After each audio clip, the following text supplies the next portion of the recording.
mahkamah yang memutuskan SPR salah memasukkan nama-nama hantu dalam senarai di Sabah. Dia kata ini hakim yang berat sebelah. Hakim ni ada agenda. Dia marah, maka dia buat keputusan macam tu. Cuba bayangkan tuan. Macam mana kita nak berharap seorang pengurusi SPR begini? Sebab itu penentangan kita ni bukan main-main tuan-tuan. Bukan kerana kita hanya bias ataupun marah kepada Rashid sebab muka dia tak handsome ke. Tidak. Mereka kena tindakannya tuan-tuan. Yang dia mengata presiden kita tu tuan-tuan, ini pakai jubah, pakai serban besar-besar ni, tapi lain cakap, itu kita tak marah lah tuan-tuan. Ya, sebab kita bila dah masuk dalam politik, mesti bersedia dikritik. Walaupun kritikan itu personal lah, menghina peribadi, tak apalah, kita bersedia. Kalau Tok Guru marah, Tok Guru boleh saman Tan Sri Rashid. Tapi bukan ini isu besarnya. Isu besarnya ialah dia menolak antaranya keputusan mahkamah. Ya, kemudian dia berat sebelah. Dia menunjukkan sikap berat sebelahnya. Ya, ini kita bantah. Sebab itu kita nak pergi ke parlimen hari itu. Tetapi polis tuan-tuan, polis Sentul boleh pergi ke mahkamah Magistrat Kuala Lumpur, minta perintah mahkamah supaya tak boleh berimpun. Cuba tengok tuan-tuan. Belum apa-apa dah minta, jangan bagi berimpun. Sedangkan parlimen tuan-tuan, parlimen tempat berimpun. Kalau orang tak boleh berimpun di parlimen, apa makna parlimen? Tonggak demokrasi di parlimen tuan-tuan. Bayangkan hari itu apa yang berlaku dalam parlimen. Datuk Mustafa Ali, pemimpin senior kita. Kita cukup hormat dengan dia. Tiba-tiba diperlakukan begitu oleh polis. Dia menjadi tetamu ahli parlimen. Direntap begitu, dibawa ke lokap ataupun dibawa ke ibu pejabat polis kontingen Kuala Lumpur. Rakan-rakan lain begitu juga. Langsung hilang kewarasan tuan-tuan. Saya kesian kepada polis sebab kita tak ada bercadang lah nak berlawan dengan polis tuan-tuan. Sebab polis ni pengundi kita juga. Polis ni pengundi tuan-tuan. Kalau kena pujuknya, dia akan undi kita.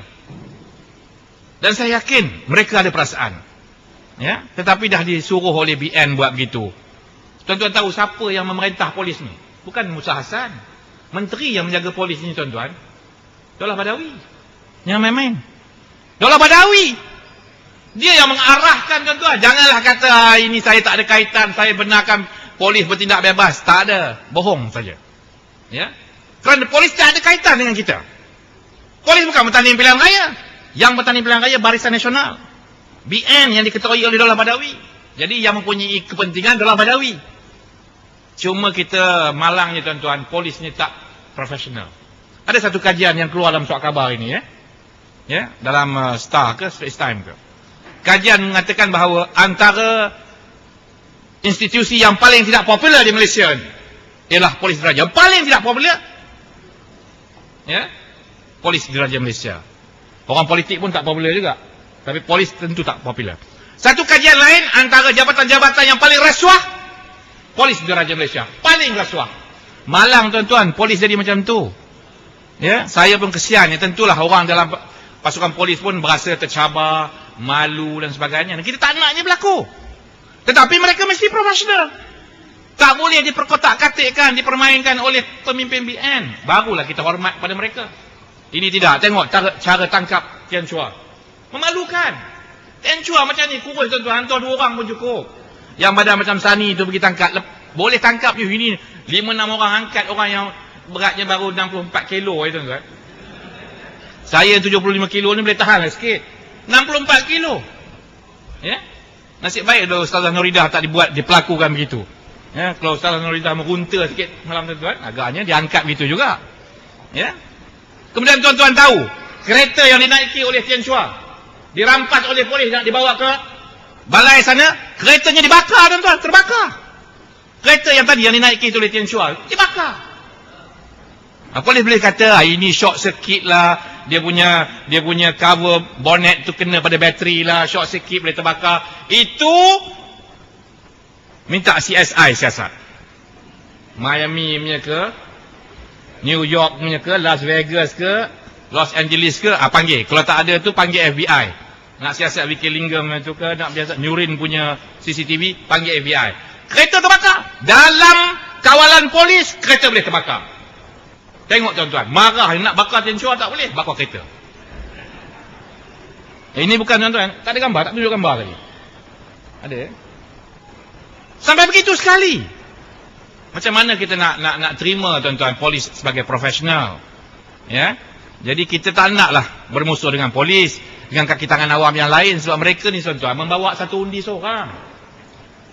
Tapi kalaulah kita diperlakukan sebegini, digempar-gemparkan, ditakut-takutkan, saya khawatir tuan-tuan, ya, kita terpaksa bermusuh dengan orang yang sepatutnya bukan musuh kita. Ini dah masuk ke peringkat yang lebih tinggi, ISA pula. Malang lagi tuan-tuan. Malang. Kita berbalah dengan Barisan Nasional. Kita melihat keupayaan Barisan Nasional sudah teruk. Dan rakyat dah mula sedar tuan-tuan. Rakyat dah mula sedar. Tetapi dengan ISA ni, percayalah, akan timbul ketakutan sikit sebanyak. Semua saya nak menasihatkan tuan-tuan, jangan takut. Kalau kita buat berimpun pun tuan-tuan, berimpun berkata apa isu, ya, yang sebenarnya tak perlu permit, sebab Suhakam, Suruhanjaya Hak Asasi Manusia kata, kita sepatutnya di Malaysia tak perlu ambil permit untuk berimpun. Suhakam kata tuan-tuan. Kalau PAS kata, memanglah dia nak buat, tapi ini Suhakam kata. Ya, jadi kalau kita berimpun lepas ni tuan-tuan, jangan takut. Himpunan seterusnya tuan-tuan, kita akan berimpun di Suhakam. Nak hantar memorandum kepada Suhakam. Apa memorandumnya? Nak memuji Suhakam. Nak beramai-ramai, kita nak tengok polis akan keluarkan atau tidak arahan mahkamah, jangan berimpun di Suhakam. Ini wanita menentang ISA, wanita prihatin menentang ISA akan berhimpun di Suhakam. Ya, kerana nak menuntut hak melawan ISA sebagainya.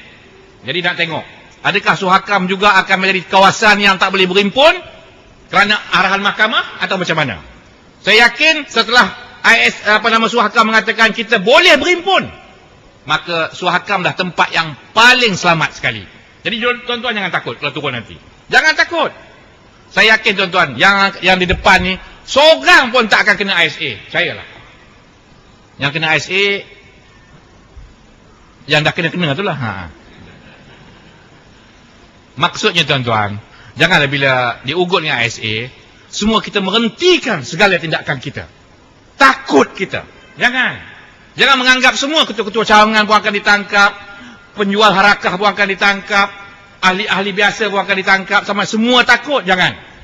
Ini wibawa yang telah kita bina selama ini, tolong jaga ni. Kalau kena pun adalah pemimpin, dan pemimpin bertanggungjawab, kita tidak akan lari dari bertanggungjawab kita. Saya dah sebut, kita bukan seronok ditangkap, tapi kalau itulah mahar yang kita bayar untuk menegakkan perjuangan ini, apakan daya tuan-tuan. Saya lebih selesa kalau berjuang dengan tidak ada ketakutan begitu. Tapi kalau itu yang sepatutnya kita bayar, nak buat macam mana? Tapi tuan-tuan jangan takut. Percayalah, kalau kena pun tuan-tuan, lokap ke, sehari dua, setakat menjamin, adalah orang yang akan jamin kita. Sebagai contohnya, semasa kumpulan bersih ditangkap dan dikenakan ikan jamin, Mak Sabu 5,000, Tian Chua 5,000, Gobala 3,000, yang lain 2,000, yang bawah umur 1,000, jumlahnya 39,000 tuan-tuan. 39,000 ni dikumpul oleh penderma-penderma yang sudi meminjamkan duit, boleh dapat. Artinya, nampak keprihatinan itu. Utaya Kumar, pemimpin Hindraf, kena bayar 50,000 tuan-tuan. Jaminan, wang jaminan. Dalam mahkamah tu berapa kerat sangat orang India, dia boleh kumpul 10,000 sekejap tu juga. Kerana apa tuan-tuan? Rasa tanggungjawab itu. Jadi jangan takutlah kalau tuan-tuan pun kena. Ya, adalah rakan-rakan kita yang akan mengambil prihatin terhadap kita, keluarga kita. Ini semangat yang kita telah bina selama ini. Yang pentingnya rakyat tidak takut. Ya, dan kita di peringkat terakhir menjelang pilihan raya ni, moodnya sudah ada tuan-tuan. Rakyat sudah tak tahan lagi. Ya, ekonomi yang dijanjikan tak baik. Rasuah berleluasa. Ya, pemimpin yang kononnya cukup toleran, dia mempunyai telinga besar, yang nak mendengar, nampaknya tak berani mendengar. Orang keliling Kelantan kata, jangan dengar, jangan terima orang ini. Tuan-tuan, dia nak dengar. Orang keliling Kelantan termasuk menantunya kata, jangan dengar orang ini, jangan dengar orang ini. Hanya dengar orang ini aja. Dengar orang ini aja. Hari ini ada 300 lebih organisasi di bawah Damai Malaysia menghantar memorandum. Apa memorandum tuan-tuan? Memorandum yang cukup, tak ada berakhlak, tak senonoh. Apa memorandumnya? Memorandum katanya, Perdana Menteri mesti tegas, tangkap orang ni, tangkap orang ni. Ada ke memorandum suruh tangkap orang?